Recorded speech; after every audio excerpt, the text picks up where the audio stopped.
बहू नहीं, दोषी तो बेटा है। भाभी जी, उस सामने के घर में कौन रहता है? सुगंधा, बड़े बेकार से लोग हैं। उस घर के बच्चे तो बच्चे, बुजुर्ग भी बदजुबान और बदतमीज।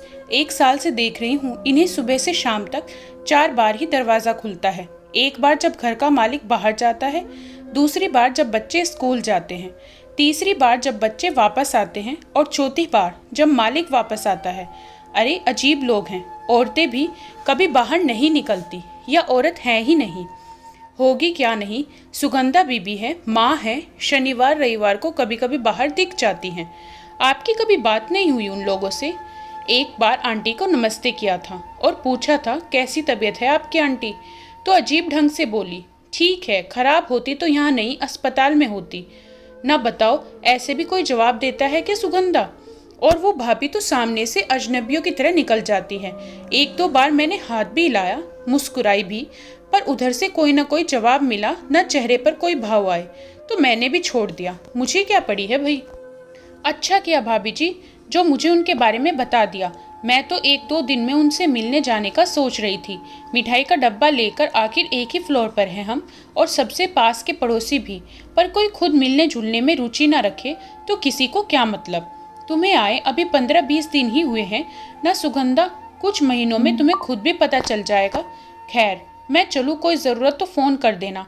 ठीक है, रचना ने जाते हुए कहा। दरवाजे तक रचना को छोड़ने आई सुगंधा सामने वाले घर की तरफ देख ही रही थी, तभी उस घर का मालिक आया। दरवाज़ा खुला, वो अंदर, दरवाज़ा वापस बंद। खैर, सर्दियों के दिन शुरू हो चुके थे। संडे के दिन बाल धोने के बाद सुगंधा छत पर जा बैठी थी, तभी काफी कड़ा स्वर सुनाई दिया।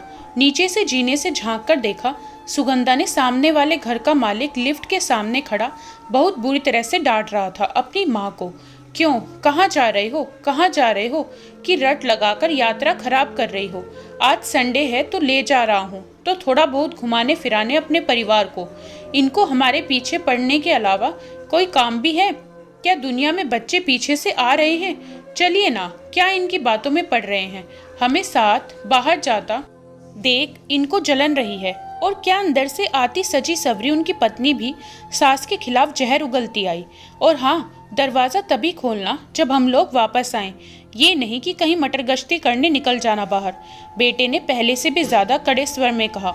उनके बच्चों के निकलने के बाद जाने क्यों सुगंधा का मन किया कि उनके घर जाएं। वैसे भी उनके बेटे बहू के स्वर से लग रहा था कि वो शाम से पहले नहीं आने वाले। एक बार लगा कहीं दरवाज़ा ही नहीं खोला, तो दूसरी बार लगा अगर कहीं जोर से झिड़क दिया तो। फिर भी मन नहीं माना, तो जाकर बैल बजा ही दिया।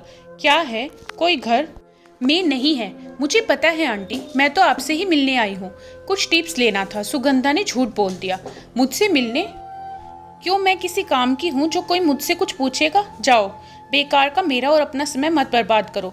आंटी प्लीज़, 5 मिनट लूँगी आपका। बस देखिए, मेरी माँ या सास होती तो उनसे पूछ लेती, पर दुर्भाग्यवश कोई नहीं है। वृद्धा ने 2 मिनट सोचा, फिर दरवाज़ा खोल दिया। झट से जाकर सुगंधा पेन पेपर ले आई। इंटरव्यू लेने आई हो क्या मेरा?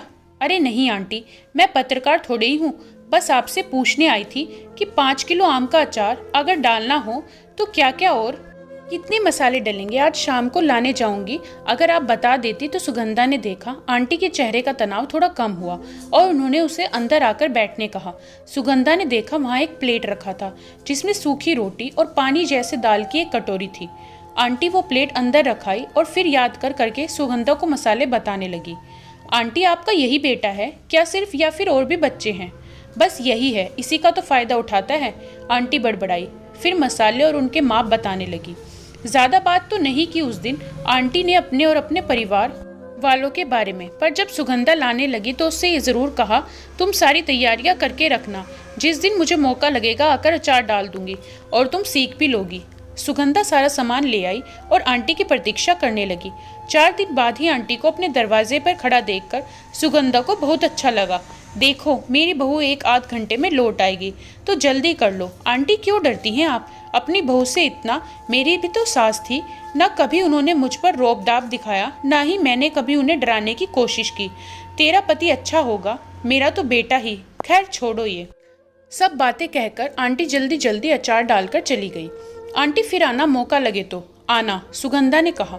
आए दिन कभी सामने का दरवाजा खुलता तो निकलने वाले लोग, चाहे बेटा हो, बहू हो या फिर पोते पोती, दादी को डांटते हुए ही बाहर निकलते। बेचारी वृद्धा, कोई और उपाय नहीं, तभी तो इनके साथ रहती है। एक दिन जोर जोर से दरवाजा पीटने की आवाज आई तो सुगंधा ने देखा आंटी अंदर वाला दरवाजा पीट रही हैं। दरवाजा तो खुला था पर ग्रिल बाहर से लॉक था शायद। क्या हुआ आंटी, आप ठीक तो है ना? मुए आज मुझे बाहर से ही ताला लगाकर चले गए। मैंने कहा भूकंप आ गया तो क्या करूंगी, तो बोला अच्छा ही होगा, दबकर मर जाना, कहकर फफक पड़ी बेचारी। आंटी आप रोइए मत, जब तक वो नहीं आते मैं यहीं कुर्सी लगाकर आपसे बात करूंगी, और घबराइए मत, कोई भूकंप नहीं आएगा। अभी खाना खाया आपने? 2 रोटियां थी, खा ली। सुबह ही सुगंधा ने अपने घर से 2 आलू पराठे जो उसने अपने लंच के लिए बना रखा था, ग्रिल के राडों के बीच से उसने आंटी की ओर बढ़ा दी। थोड़ा हिचकते हुए आंटी ने ले लिया और जल्दी जल्दी खाने लगी। भूखी थी बेचारी। फ्रिज और सामानों के कपबोर्ड में भी ताला लगा जाती है। वो बस एक डिब्बे में मेरे खाने के लिए थोड़ा बहुत और 4-5 पानी की बोतल ही रहती हैं बाहर। खाकर पानी पीती आंटी ने कहा, आंटी इकलौता बेटा है तो क्या आप बोलती क्यों नहीं अपने अधिकारों के लिए? और ये इतना ही अन्याय करते हैं आप पर तो कहती क्यों नहीं कि वृद्धाश्रम पहुंचाएं? आपको फिर उसका मनोरंजन कैसे होगा? मुझे डांट कर लताड़ कर बेइज्जत करने में तो दिन भर व्यस्त रहती है। मैं चली गई तो निठल्ली नहीं हो जाएगी? आपके बेटे कुछ क्यों नहीं कहते पत्नी से? वो जोरू का गुलाम क्या कहेगा? वो तो खुद उसके साथ रहते रहते बदजुबान हो गया है। जो वो कहती है वही दोहराता है। उसकी पत्नी ही दुनिया में सबसे सच्ची है और माँ सबसे झूठी। कभी मेरा पक्ष सुनता ही नहीं। कुछ बोलना चाहूँ तो कहेगा चुप रहो, मुझे पता है तुम कैसी हो।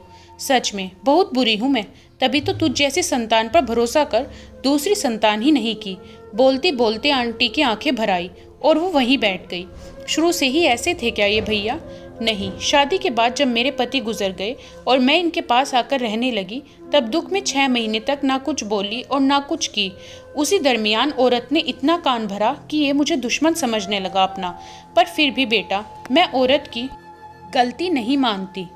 औरत कभी बुरी नहीं होती, वो तो दूसरे घर की होती है, सास को नहीं जानती। गलत तो उसकी झूठी सच्ची शिकायतों पर भरोसा करने वाला और अपनी माँ को गलत समझने वाला पुरुष होता है। बिना पुरुष के प्रश्रय एक औरत कैसे उसकी माँ को अपमानित कर सकती है? अरे माँ का पक्ष नहीं लड़ सकता, ना लड़, पत्नी को भी नहीं रोक सकता, ना रोक, पर खुद तो उसकी भाषा में ना बोल।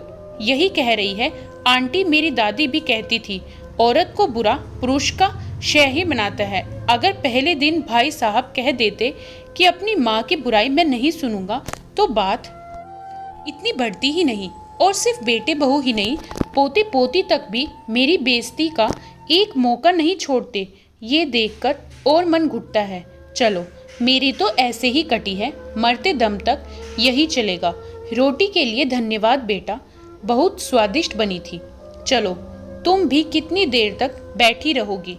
देखो ना, जिंदगी की लीला हर दिन मौत की तरह कटती है, फिर भी मौत का डर लगता है। भूकंप वाली बात याद कर आंटी के चेहरे पर धीमी सी मुस्कुराहट आई। वो लोग कहाँ गए हैं और कब तक वापस आएंगे? सुगंधा ने पूछा। मुझे तो बताया नहीं है, पर फोन पर पोती को किसी से बात करते सुना था कि पालतू कुत्ता लाने जाएंगे।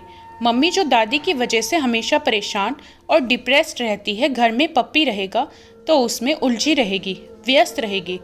दरवाजा बंद करती सुगंधा का मन सोच सोच कर खराब हो रहा था।